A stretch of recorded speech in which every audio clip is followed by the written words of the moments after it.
ada masalah yang sangat sampah banget di Indonesia yang aku muak banget. Yaitu orang Indonesia suka sama cewek cantik tapi blow on.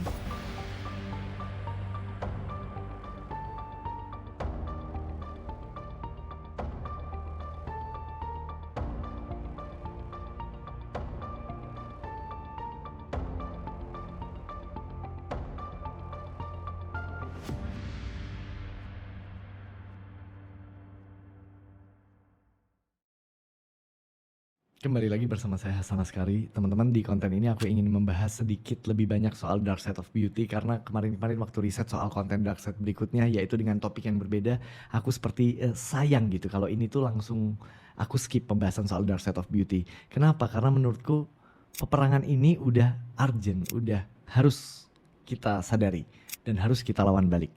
Nah, kenapa aku merasa urgent? Karena sebenarnya aku tuh di trigger ketika ponakanku kelas 4 SD namanya Hadijah tiba-tiba nunjukin ke aku bahwa dia punya satu set skincare. Apa aja nih, Nok? Sabun cuci muka, habis saya pakai ini toner, pakai yang kayak krimnya gitu loh. Nah, ini yang malam. Dipakai ini. Okay. Terus aku juga punya adik yang masih kelas 6 SD. Dia minta ke Nana waktu itu, "Kak Nana, aku pingin punya sunscreen." Nana, istriku bilang, "Loh kenapa Kila?" Karena teman-temanku di kelas pada punya semua. I think damn bro. Makanya aku bikin konten kemarin. Ponakanku yang lain di SMA atau SMP gitu, SMP kayaknya SMP kelas 1. Itu kelasnya didatengin sama salah satu brand skincare.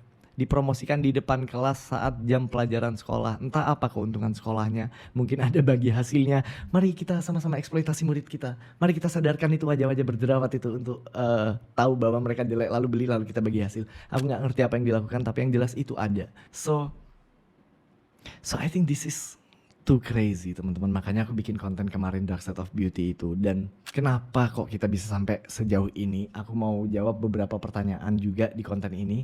Iya ya Mas Hasan ya, kok bisa ya kita sampai segininya sekarang? Kok bisa kita kemakan ya sama marketing mereka atau sama propaganda ini atau sama beauty standard ini? Kok bisa? Kok kita bisa secara nggak sadar tuh bergeser gitu kok sekarang tiba-tiba kita terobsesi dengan kecantikan?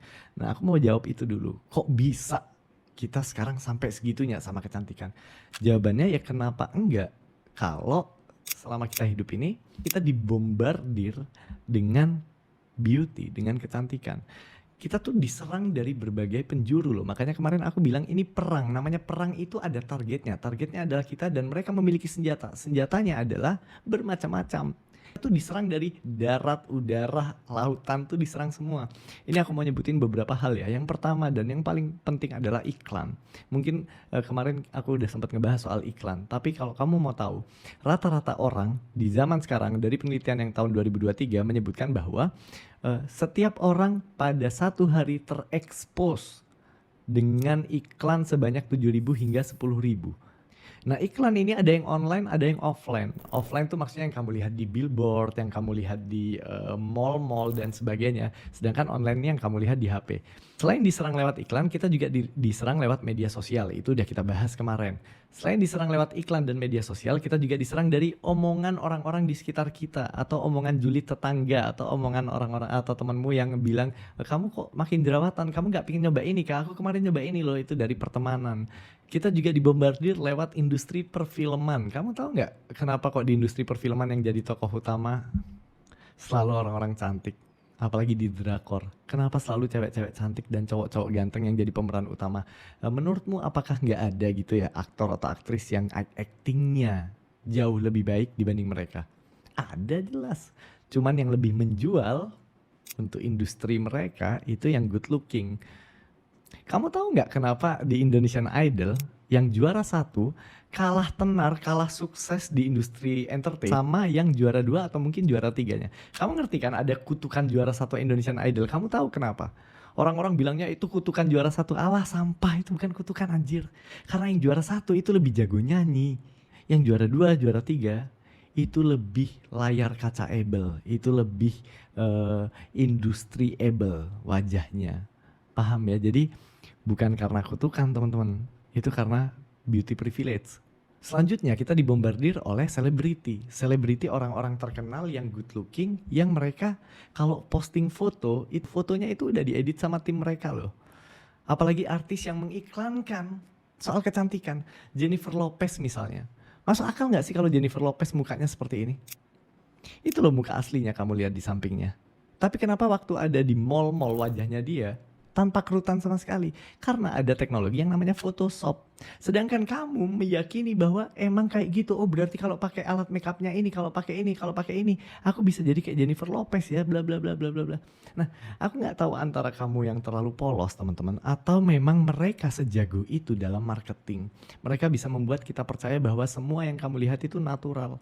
Iklan-iklan kecantikan apapun, brand apapun sekarang kamu perhatiin wajahnya perfect, putih, glowing, sehat, natural beauty, semuanya tidak natural, semuanya buatan, semuanya diedit oleh Photoshop.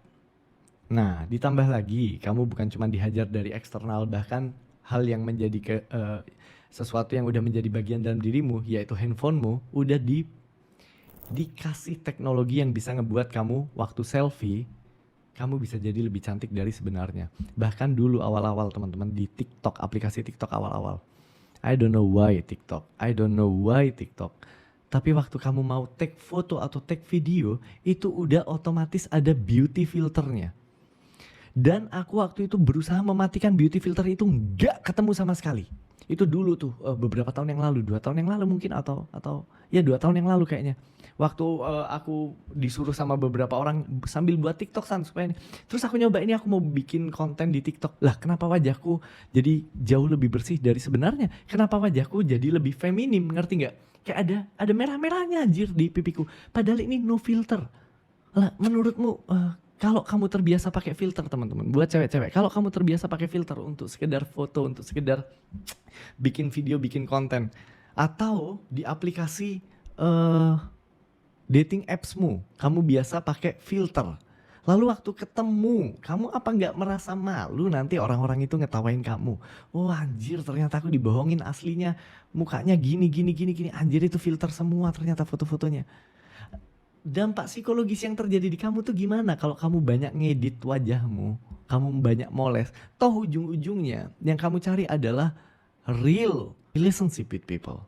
Yang kamu butuhkan ujung-ujungnya penerimaan asli dari orang yang ketemu langsung sama kamu. Cepat atau lambat orang-orang yang suka sama kamu di media sosial atau melalui media sosial akan ketemu sama kamu. Apa kamu nggak merasa hancur secara psikologis ketika orang itu menunjukkan wajah yang kaget, ternyata kamu aslinya beda sama yang ada di foto?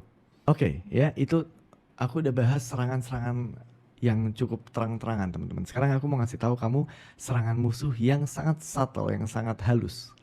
Yaitu dia berusaha mencekoki kamu dengan beauty standard lewat hal-hal yang tidak kamu sangka-sangka. Contohnya anime atau pembaca komik One Piece. Kalau kamu tahu One Piece ya, ada karakter yang namanya Nami. Nami itu di awal episode, di awal pertemuan sama Luffy itu aku sempat googling, usianya Nami itu 18 tahun teman-teman. 18 tahun itu cewek udah puber apa belum sih? Harusnya hormon-hormon di badannya udah membentuk tubuhnya menjadi lebih feminim gak sih? Udah dong 18 tahun Nami, ya kan Nami? Tapi kenapa waktu 2 tahun setelah berpisah sama timnya Luffy, lalu kembali lagi, usia Nami jadi 20 tahun, kenapa badannya jadi seksi kayak gitu Nami? Kenapa dadanya jadi gede? Kenapa pinggulnya jadi gede? Dan perutnya semakin langsing, gak masuk akal. What are you doing Nami? Ternyata sepertinya Nami itu pergi ke Korea teman-teman untuk melakukan operasi Brazilian butt lift. Nah ini tuh dari anime, dari komik yang orang-orang yang baca tuh anak-anak kecil, remaja, ya sebagian orang dewasa yang fans One Piece dari dulu. Tapi shock kita dulu yang awalnya kita suka sama One Piece, tiba-tiba kita dicekokin dadanya Nami yang udah gede. Menurutmu gimana reaksi otak remaja yang baca itu? Remaja laki-laki di mana testosteronnya lagi tinggi-tingginya, lagi banyak-banyaknya, lagi tumpah-tumpahnya baca komik One Piece karena seru ceritanya Luffy, tiba-tiba dicekokin sama gambar Nami Robin yang vulgar. Kamu kira itu bukan bagian dari perang? Kamu kira itu bukan secara sengaja dilakukan ke kamu? Of course itu dilakukan secara sengaja. Bahkan ada istilahnya di dunia anime atau ya kayak komik dan sebagainya. Namanya adalah fan service, di mana kreator memberikan service ke para fansnya. Servisnya apa? Memberikan stimulasi seksual. Belum berhenti sampai di sana teman-teman, ada serangan lain di mana laki-laki dan perempuan jomblo single yang ingin mencari pasangan hidup buntu di realita atau di networking dia sempit atau kurang, mereka mulai mengakses atau menginstal aplikasi dating apps untuk mengenal lebih banyak lawan jenis. Dan kamu tahu betapa mengerikannya dating apps. Dating apps itu membuat kamu menilai seseorang murni hanya dari penampilannya, hanya dari wajahnya, hanya dari foto-fotonya. Oke, semua pengguna dating apps. Aku mau tanya ke kamu jujur aja. Apa yang kamu nilai pertama kali saat kamu mau swipe right, yaitu kamu cocok sama dia, atau kamu swipe left saat kamu nggak cocok sama dia? Apakah bionya, apakah interestnya? No, yang kamu lihat pertama adalah penampilannya. Dan most of the times orang-orang yang tidak good looking di dating apps itu sangat amat jarang mendapatkan pasangan. Kenapa? Karena mereka sepenuhnya dinilai lewat penampilannya. Kamu kira itu nggak berdampak buat otakmu gitu? Betapa mudahnya kamu disingkirkan dari seleksi mating game ini, seleksi dari dunia relationship, karena mukamu tidak cukup cantik. So, dari semua serangan-serangan itu teman-teman, pasti ada pergerakan yang terjadi di otak kita. Pasti ada perubahan susunan tentang prioritas apa yang harus aku kembangkan dalam hidup ini. Pasti terjadi perubahan. Karena kalau dulu misal kamu disuruh bekerja keras, kamu disuruh kuliah yang pintar sama orang tuamu supaya nanti kamu dapat kerja, supaya di kerjaan kamu karirnya bagus. Ternyata waktu kamu masuk dunia kerja, yang dapat promosi, yang selalu disanjung, selalu yang dipuji, yang dapat kenaikan gaji adalah cewek yang cantik, yang seksi, yang pintar mengambil hati atasannya. Bukan kamu yang sangat kompeten, yang kerja mati-matian untuk mendapatkan posisi itu, dan kamu jauh lebih layak untuk mendapatkan promosi. Apakah otakmu nggak bergerak tuh?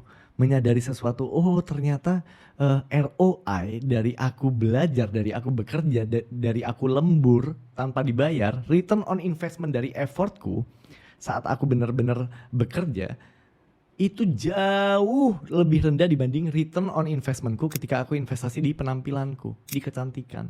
Alhasil apa? Kamu jadi konsumer yang baik. Kamu jadi sadar, wah ternyata emang ini tuh nggak bisa dilawan. Ini persis seperti ada komentar yang akan aku bacakan. Nih, Bang mau tanya, kan banyak juga sekarang di posisi pekerjaan yang sudah tinggi, penampilan juga dilihat lagi, jadi harus perawatan ke dokter estetik. Atau kadang-kadang seiring dengan gaji meningkat, ada yang hobinya perawatan atau sebagai self-reward. Kalau menurut lu menjadikan perawatan sebagai self-reward atau penunjang karir, salah apa enggak ya? Kalau emang pekerjaanmu secara sifatnya aja emang sangat menonjolkan kecantikan, maka itu fair-fair aja menurutku. Ya itu tetap fakta, tapi bisa dimengerti lah. Tapi kalau kerjaanmu tuh sebagai manajer teman-teman, kamu harus jadi lebih cantik untuk mendapatkan promosi atau untuk menunjang karirmu, ya ini udah nggak bener lah. Apa hubungannya cantik dengan kemampuanmu memanage orang? Dengan kemampuanmu mendelegasikan tugas, dengan kemampuanmu untuk mengontrol situasi tim supaya lebih kondusif, dengan kemampuanmu untuk memotivasi karyawanmu atau timmu. Apa hubungannya cantik? Jadi ini tuh udah salah. Kesalahan berpikir ini tuh udah menjamur di banyak kepala orang. Nah kalau kamu orangnya realistis banget, kamu menyadari hal ini tuh mau gak mau udah terjadi Bang. Jadi aku mau memanfaatkan daripada aku berperang malah aku mati konyol.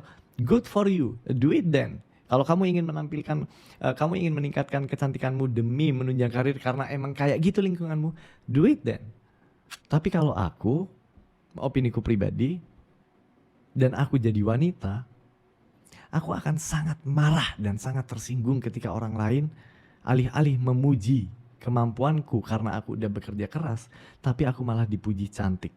Nah teman-teman, ketika dibombardir dengan begitu banyak senjata ke otak kita dan akhirnya ada pergeseran di otak kita tentang apa yang penting, apa yang worth it untuk diperjuangkan atau apa yang dianggap sama society ini tinggi dan sukses, perlahan-lahan kita pasti merubah pikiran kita. Ini tanda ketika musuh udah menang.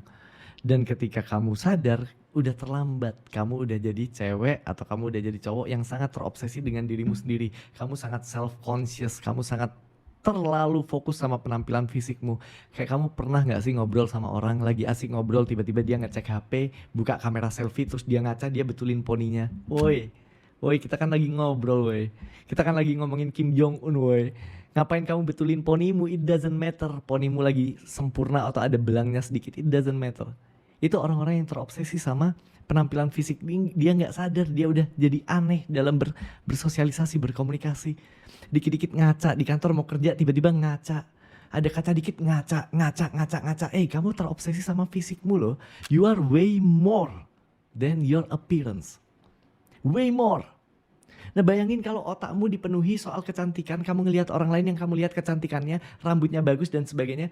Lama-lama kamu mau tidur yang kamu scroll, itu soal kecantikan. Karena kamu pingin lebih cantik lagi. Nah sekarang kita punya 24 jam yang sama. Kita punya leisure time, waktu santai yang sama. Kerja 8 jam, tidur 8 jam, ada waktu berkendara dan sebagainya. Kita punya sisa waktu 2-3 jam untuk santai. Kamu pakai untuk apa? Nah kalau otakmu udah dipenuhi dengan obsesi untuk menjadi lebih cantik, ya of course kamu akan menghabiskan banyak waktu untuk ngelihat barang-barang di Shopee, lihat skincare, lihat review skincare di YouTube berjam-jam, bermenit-menit. Kamu nggak pernah baca buku, kamu nggak pernah ngisi kepalamu. Isi kepalamu tuh akhirnya soal kecantikan. Kukuku, ini manicure, pedicure, terus alismu. Kamu tahu nggak sih? Ada masalah yang sangat sampah banget di Indonesia, yang aku muak banget. Yaitu orang Indonesia suka sama cewek cantik tapi blow on.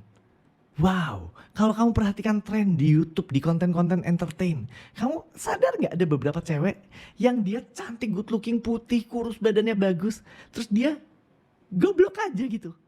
Dan gobloknya ini diketawain, dianggap seru, dianggap lucu. Ih, gemes banget, gemes matamu, gemes. Ngerti nggak? Di Indonesia diglorifikasi, cewek cantik kepalanya kosong. This is a shallow woman.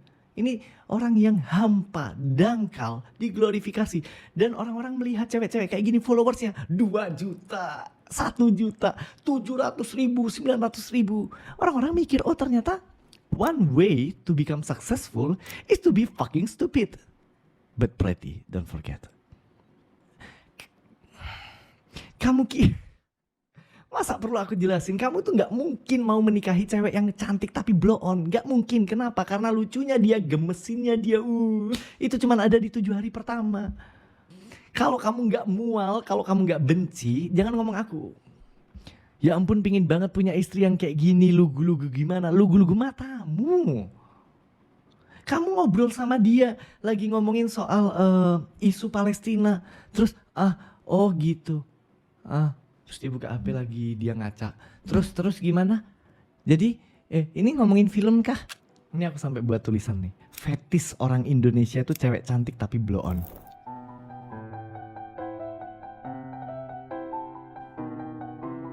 Oke, so sebagai penutup, mari kita mulai perlawanan ini dari diri sendiri dulu aja. Berhenti kita menilai diri kita hanya dari penampilan. Kamu nggak good looking sesuai dengan standar orang, that's fine. Kenapa? Karena kamu punya kemampuan, karena kamu punya kecerdasan, karena kamu punya mimpi, karena kamu memiliki orang-orang yang sedang kamu perjuangkan dalam hidupmu. That's way more interesting of you daripada penampilanmu. Lalu setelah itu kita tingkatkan kesadaran ke lingkungan kita, ke orang lain di sekitar kita. Kita sadarkan mereka bahwa ini tuh salah. Mbak, apa bedanya sama catok yang biasa tadi? Jadi pakai teknologi intelligent heat control. Jadi nggak bikin rusak rambutnya. Oke. Walaupun dipakai tiap hari? Iya, nggak bikin kering dia. Malah kalau yang ini dia lebih smooth hasilnya. Oke. Berapa? Kalau ini 9.299. Bisa dicicil tapi? Bisa pakai BCA 0% 3 bulan. Oke, thank you.